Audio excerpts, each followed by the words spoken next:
Capítulo 13. O gênero. O gênero está em tudo, tudo tem os seus princípios masculino e feminino, o gênero se manifesta em todos os planos. O Caibalion. O sétimo grande princípio hermético, o princípio de gênero, contém a verdade que há gênero manifestado em tudo, que os princípios masculino e feminino estão sempre presentes e em ação em todas as fases dos fenômenos e todos os planos da vida.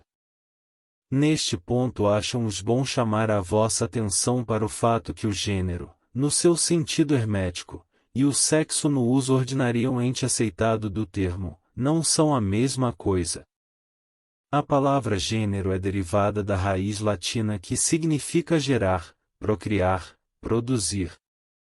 Uma consideração momentânea em mostrar-vos-á que a palavra tem um significado mais extenso e mais geral que o termo sexo, o último referindo-se às distinções físicas entre as coisas viventes machos e fêmeas. O sexo é simplesmente uma manifestação do gênero em certo plano, o grande plano físico, o plano da vida orgânica. Desejamos fixar esta distinção nas vossas mentes, porque certos escritores, que adquiriram uma simples noção da filosofia hermética, pretenderam identificar este sétimo princípio hermético com as disparatadas, fantásticas e muitas vezes repreensíveis teorias e ensinos a respeito do sexo. O ofício do gênero é somente de criar, produzir, gerar, etc., e as suas manifestações são visíveis em todos os planos de fenômenos. É um tanto difícil dar provas disto nas linhas científicas, pela razão que a ciência ainda não reconheceu este princípio como de aplicação universal. Mas ainda assim várias provas têm provindo de fontes científicas. Em primeiro lugar, encontramos uma distinta manifestação do princípio de gênero entre os corpúsculos, íons ou elétrons, que constituem a base da matéria como a ciência conhece por último, e que formando combinações formam o átomo, que até há pouco tempo era considerado como final e indivisível. A última palavra da ciência é que o átomo é composto de uma multidão de corpúsculos, elétrons ou íons, sendo aplicados vários nomes por autoridades diferentes, que giram uns ao redor dos outros e vibram num elevado grau de intensidade. Mas as explicações que seguem mostram que a formação do átomo é realmente devida ao agrupamento de corpúsculos negativos ao redor de um positivo, parecendo que os corpúsculos positivos exercem certa influência sobre os corpúsculos negativos, fazendo estes formarem certas combinações e assim criam ou geram um átomo. Isto está em relação com os mais antigos preceitos herméticos que sempre identificaram o princípio masculino de gênero com o polo positivo, ao feminino com o polo negativo da eletricidade. Agora uma palavra a respeito desta identificação. A mente do público formou uma ideia inteiramente errônea a respeito das qualidades do chamado polo negativo da matéria magnetizada ou eletrizada. Os termos positivo e negativo são em verdade erroneamente aplicados a este fenômeno pela ciência. A palavra positivo significa tudo o que é real e forte, comparado com a negativa irrealidade e fraqueza. Nada é ulterior aos fatos reais dos fenômenos elétricos. O chamado polo negativo da bateria é realmente o polo no qual e pelo qual se manifesta a geração ou produção de novas formas de energia. Nada há de negativo ao redor dele. As maiores autoridades científicas agora usam a palavra catódico em lugar de negativo. Do polo catódico procedem a imensidade de elétrons ou corpúsculos, do mesmo polo saem estes maravilhosos raios que revolucionaram as concepções científicas nos últimos 10 anos. O polo catódico é a mãe de todos os fenômenos estranhos, que tornaram inúteis os velhos livros, e que fizeram muitas teorias admitidas serem proscritas do programa da especulação científica. O polo catódico ou negativo é o princípio materno dos fenômenos elétricos, e das formas mais sutis da matéria, já é conhecido pela ciência. Assim vedes que temos razão quando recusamos usar o termo negativo nas nossas considerações sobre o assunto, e insistindo na substituição da palavra feminino pelo antigo termo. Os fatos da condição nos levam a isto, sem mesmo tomarmos em consideração os preceitos herméticos. E assim usaremos a palavra feminino em lugar de negativo falando deste polo de atividade. Os últimos ensinos científicos são que os corpúsculos criadores ou elétrons são femininos. A ciência diz que eles são compostos de eletricidade negativa, e nós dizemos que são compostos de energia feminina. Um corpúsculo feminino abandona um corpúsculo masculino e toma uma nova direção. Ele ativamente procura uma união com um corpúsculo masculino, sendo incitado a isso pelo impulso natural de criar novas formas de matéria ou energia. Um escritor costuma até empregar a frase ele a um dado tempo procura, de sua própria volição, uma união, etc. Este destacamento e esta união formam a base da maior parte das atividades do mundo químico. Quando o corpúsculo feminino une-se com um corpúsculo masculino, começa um certo processo. As partículas femininas vibram rapidamente sob as influências da energia masculina, e giram ao redor da última. O resultado é o nascimento de um novo átomo.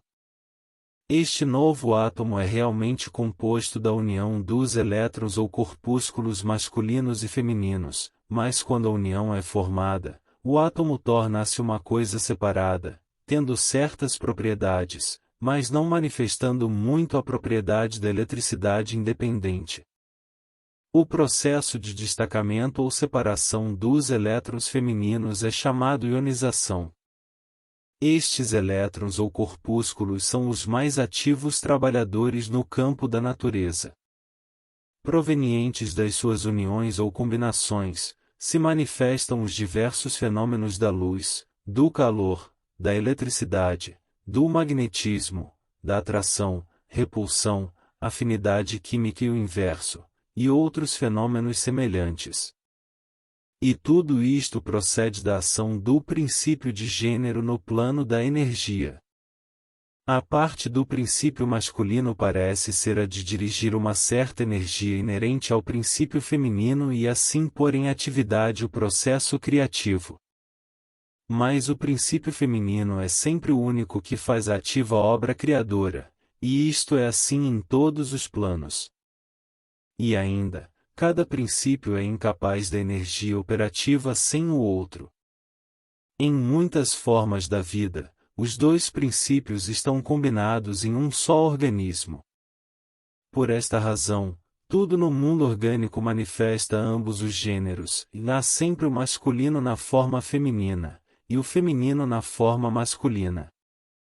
Os ensinos herméticos contêm muita coisa a respeito da ação dos dois princípios de gênero na produção e manifestação das diversas formas de energia, etc., mas não julgamos conveniente entrar em detalhes a respeito dos mesmos neste ponto, porque não podemos sustentá-los com provas científicas, pela razão que a ciência ainda não progrediu o necessário para isso. Mas o exemplo que vos demos dos fenômenos dos elétrons ou corpúsculos vos mostram que a ciência está no caminho reto, e poderia também dar-vos uma ideia geral dos princípios ocultos. Diversos dos principais investigadores científicos declararam a sua opinião que na formação dos cristais foi descoberta alguma coisa que corresponde à atividade sexual, que é uma outra bagatela mostrando a direção em que sopram os ventos científicos. E cada ano traz outros fatos para corroborar a exatidão do princípio hermético de gênero. Seria estabelecido que o gênero está em ação e manifestação constante no campo da matéria inorgânica e no campo da energia ou força. A eletricidade é agora geralmente considerada como alguma coisa em que todas as outras formas de energias parecem dissolver.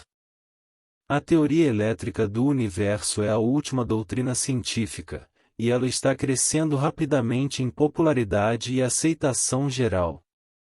E assim segue-se que se pudermos descobrir nos fenômenos da eletricidade, levados ao seu princípio e fonte de manifestações, uma clara e infalível evidência da presença do gênero e suas atividades, estamos justificados vos fazendo crer que a ciência enfim deu provas da existência em todos os fenômenos universais deste grande princípio hermético, o princípio de gênero. Não é necessário gastar o nosso tempo com o muito conhecido fenômeno da atração e repulsão dos átomos, afinidade química, os amores e ódios das partículas atômicas, as atrações ou coesões entre as moléculas da matéria. Estes fatos são muito bem conhecidos para necessitar extensos comentários nossos. Mas considerastes alguma vez que todas estas coisas são manifestações do princípio de gênero?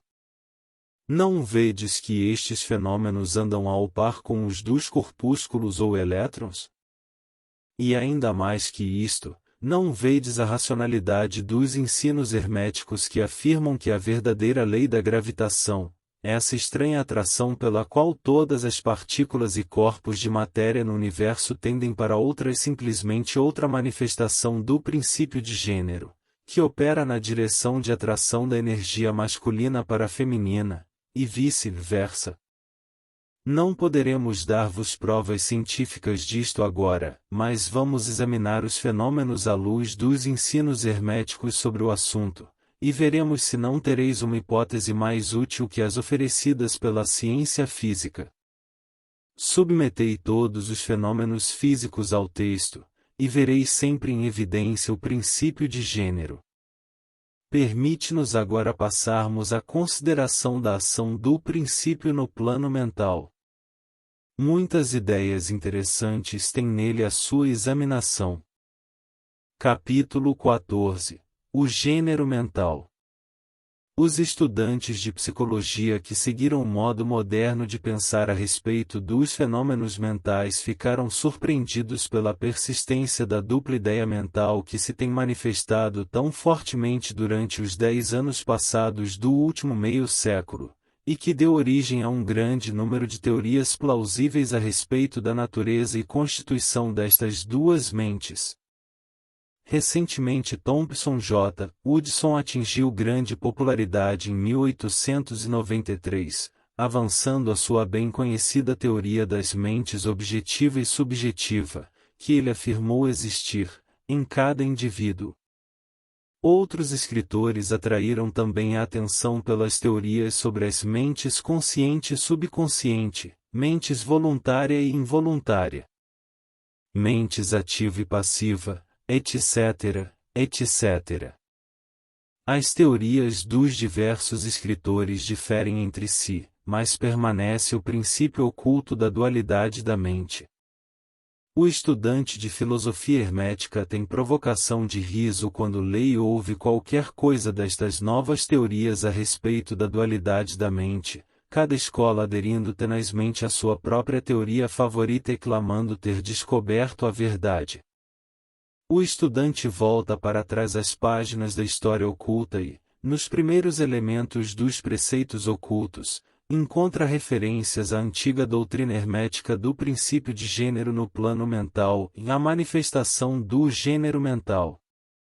E examinando mais ele conclui que a antiga filosofia tinha conhecimento dos fenômenos da mente dual e deu conta disto pela teoria do gênero mental. Esta ideia de gênero mental pode ser explicada em poucas palavras aos estudantes que estão familiarizados com as modernas teorias há pouco aludidos.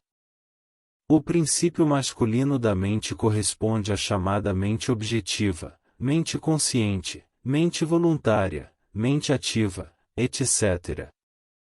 E o princípio feminino da mente corresponde à chamada mente subjetiva, mente subconsciente, mente involuntária, mente passiva, etc. Certamente que os preceitos herméticos não concordam com as diversas teorias modernas sobre a natureza das duas fases da mente, nem admitem muitos fatos considerados como sendo respectivamente dos dois aspectos, porque muitas teorias e afirmações são alambicadas e incapazes de resistir ao toque da experiência e da demonstração. Apontam as fases de concordância simplesmente para o fim de ajudar o estudante a assimilar os seus conhecimentos já adquiridos com os preceitos da filosofia hermética. Os estudantes de Hudson encontrarão no princípio do seu segundo capítulo da Lei dos Pensamentos Psíquicos, a proposição que a mística algaravia dos filósofos herméticos desenvolve a mesma ideia, isto é, a dualidade da mente. Se o Dr. Hudson empregasse o tempo em decifrar um pouco da mística algaravia da filosofia hermética, ele teria obtido grande esclarecimento sobre a função da mente dual, porém, naquele tempo, as suas obras mais interessantes ainda não tinham sido escritas. Vamos agora considerar os preceitos herméticos sobre o gênero mental. Os instrutores herméticos dão as suas instruções a respeito deste assunto fazendo os seus estudantes examinarem a relação da sua consciência a respeito do seu ego. Os estudantes aprendem a pôr a sua atenção no ego que habita em cada um de nós. Cada estudante aprende a ver que sua consciência lhe dá uma primeira relação da existência do seu ego e a relação ego-eu sou. A princípio isto parece ser a última palavra da consciência, mas um exame pouco mais profundo descobre que este eu sou pode ser separado ou dividido em duas partes distintas, dois aspectos, os quais, apesar de agirem em uníssono e em conjunto, podem ser separados na consciência. Apesar de a princípio parecer existir um só ego, um exame mais cuidadoso e mais profundo mostra que existe um ego e um eu. Estes gêmeos mentais diferem em características e natureza, e um exame das suas naturezas e dos fenômenos que procedem da mesma dará muita luz sobre muitos problemas da influência mental. Permite-nos começar com uma consideração sobre o eu, que é usualmente tomado pelo ego pelo estudante, até que ele investigue nos acessos da consciência. Um homem pensa do seu ego, no seu aspecto de eu, como sendo composto de certos estados, modos, hábitos, características, etc., tudo o que faz sobressair a sua personalidade, ou a seidade conhecida a si e aos outros.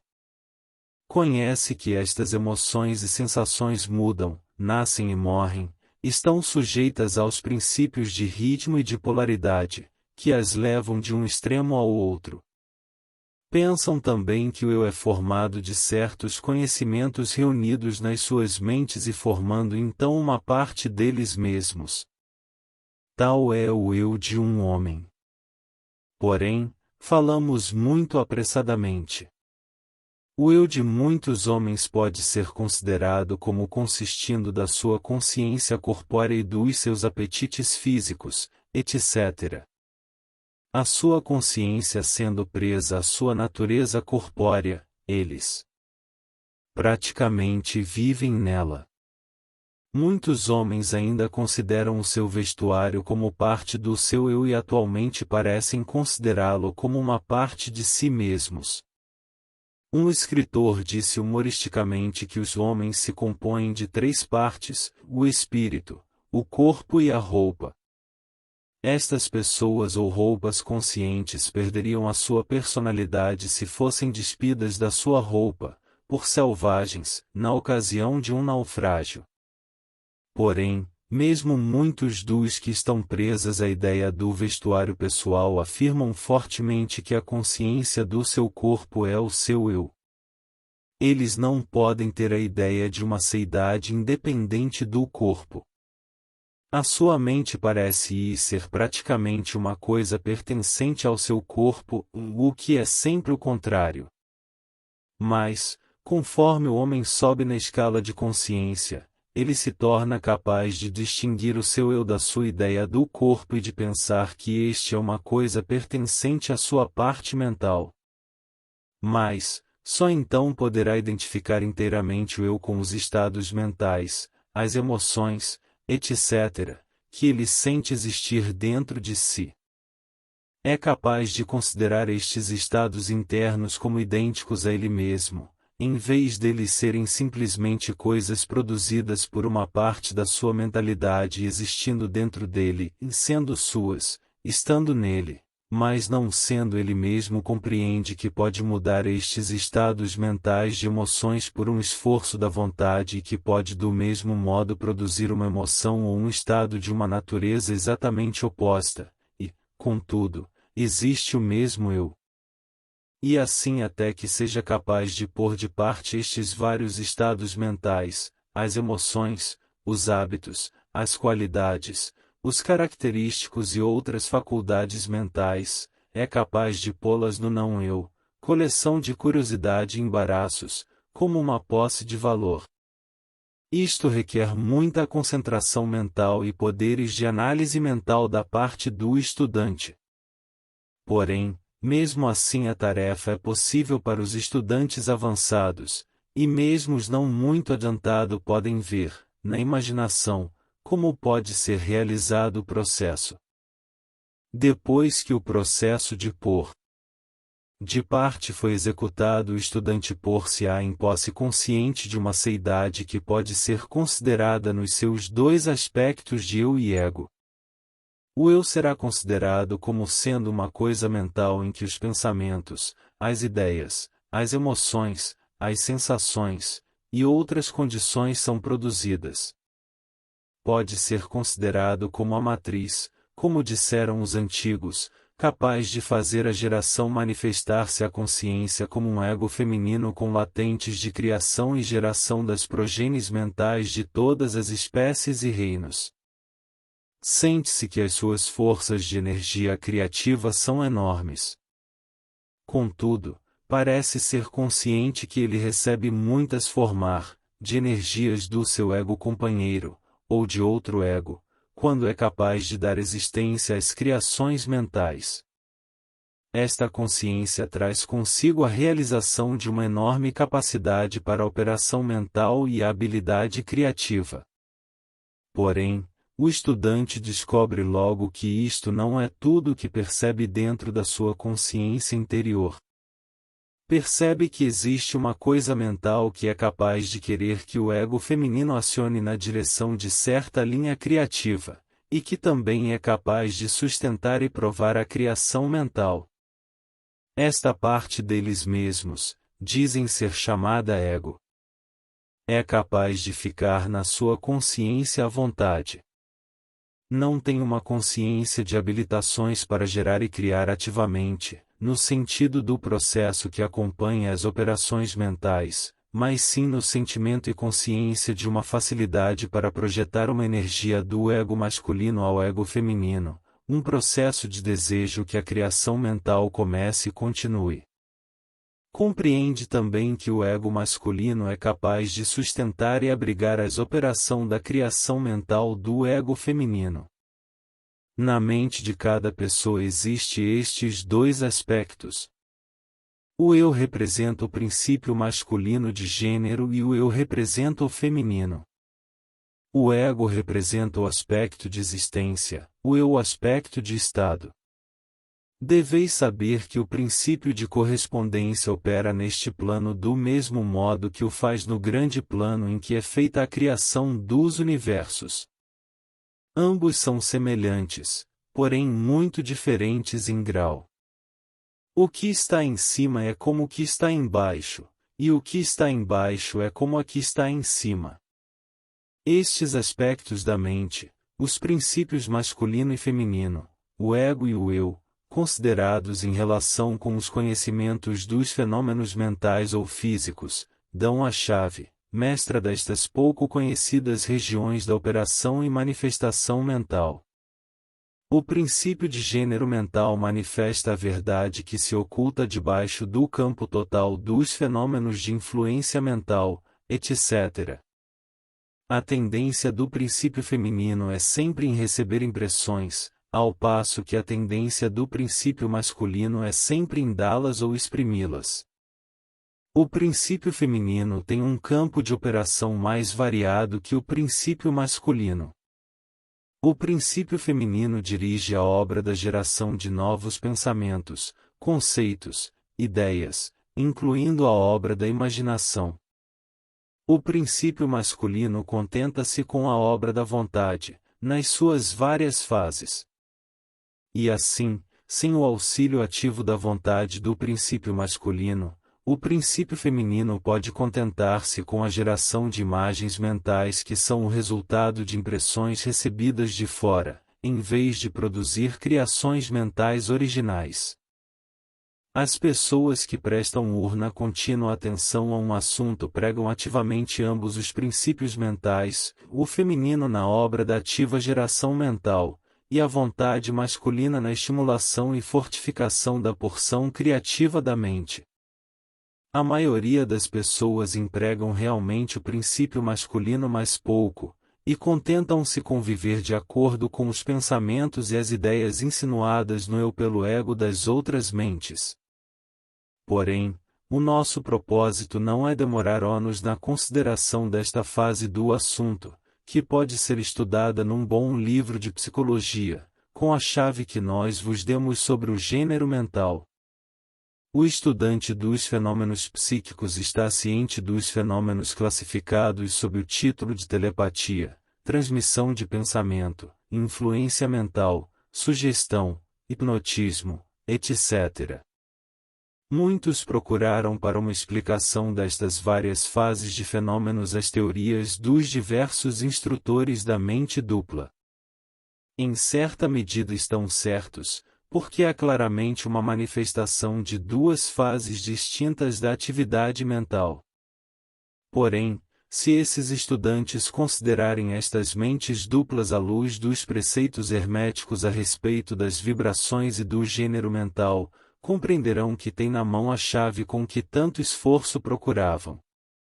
Nos fenômenos de telepatia vê-se como a energia vibratória do princípio masculino é projetada para o princípio feminino de outra pessoa e este toma o pensamento seguinte e o desenvolve até a madureza. Pela mesma forma operam a sugestão e o hipnotismo.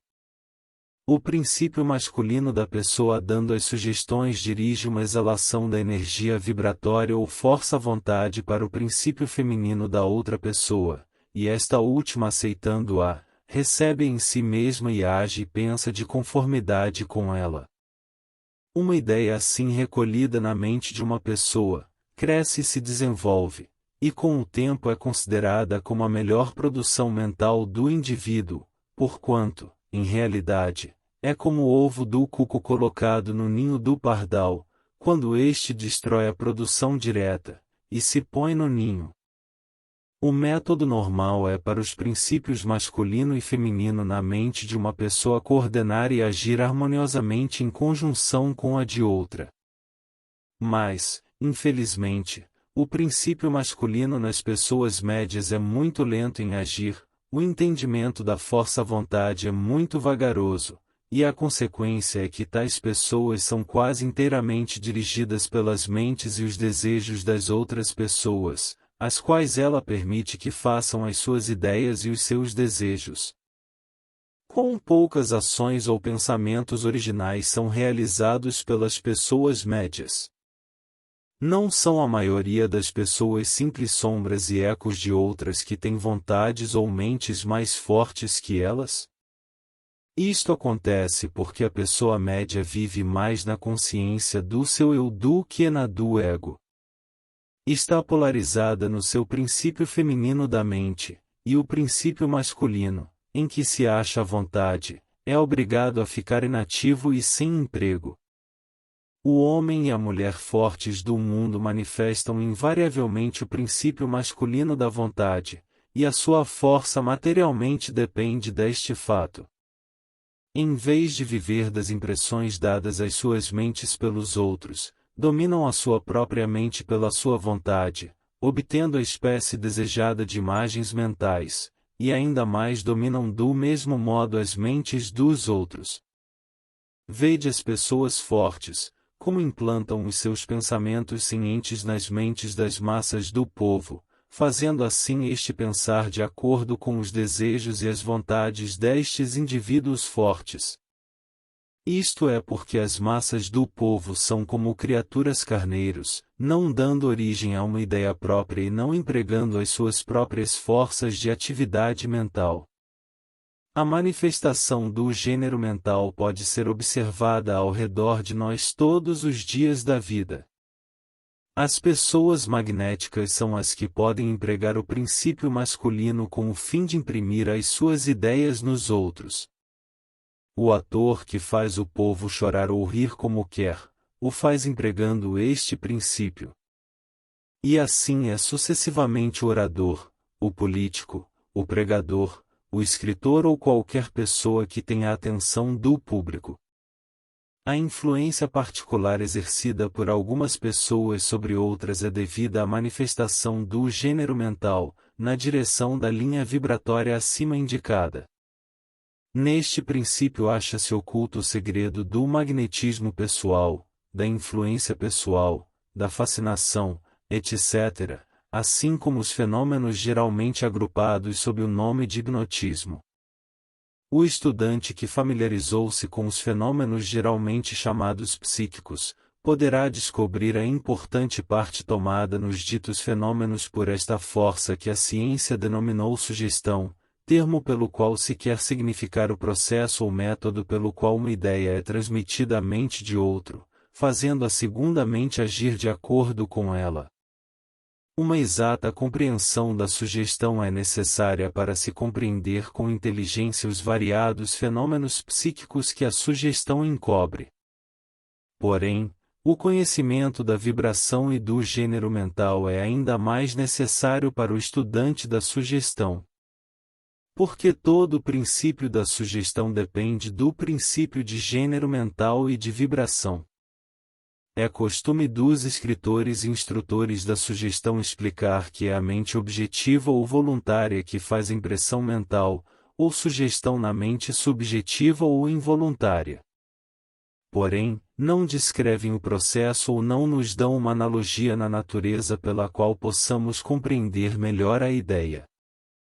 Mas, se quiserdes raciocinar sobre o assunto à luz dos preceitos herméticos, sereis capaz de ver que o fortalecimento do princípio feminino pela energia vibratória do princípio masculino está em concordância com as leis universais da natureza, e que o universo natural oferece inúmeras analogias pelas quais o princípio pode ser compreendido. Com efeito, os preceitos herméticos mostram que a verdadeira criação do universo segue a mesma lei, e que em todas as manifestações criativas, nos planos espiritual, mental e psíquico, está sempre em operação o princípio de gênero e manifestação dos princípios masculino e feminino. O que está em cima é como o que está embaixo, e o que está embaixo é como o que está em cima. E mais ainda, quando se compreende o princípio de gênero mental, os variados fenômenos de psicologia tornam-se imediatamente adaptáveis a uma classificação e estudo inteligente, em vez de serem muito obscuros. O princípio se realiza na prática, porque é baseado nas imutáveis leis universais da vida. Não entraremos em extensa discussão ou descrição dos variados fenômenos da influência mental ou atividade psíquica. Existem muitos livros bons, escritos e publicados sobre este assunto nos últimos anos. Os principais fatos dados nesses vários livros são corretos, apesar dos escritores tentarem explicar os fenômenos por diversas teorias que lhes são favoritas.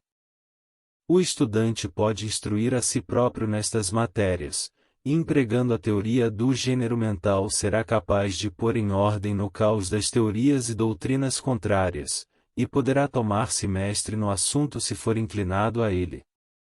O fim desta obra não é dar uma extensa relação dos fenômenos psíquicos, mas sim dar ao estudante uma chave mestra com a qual possa abrir as diversas portas que conduzem às partes do templo do conhecimento que ele quiser explorar. Julgamos que nesta consideração dos preceitos do Kybalion, encontrar-se-á uma explicação que servirá para esclarecer muitas dificuldades embaraçosas. Ela será uma chave que abrirá muitas portas.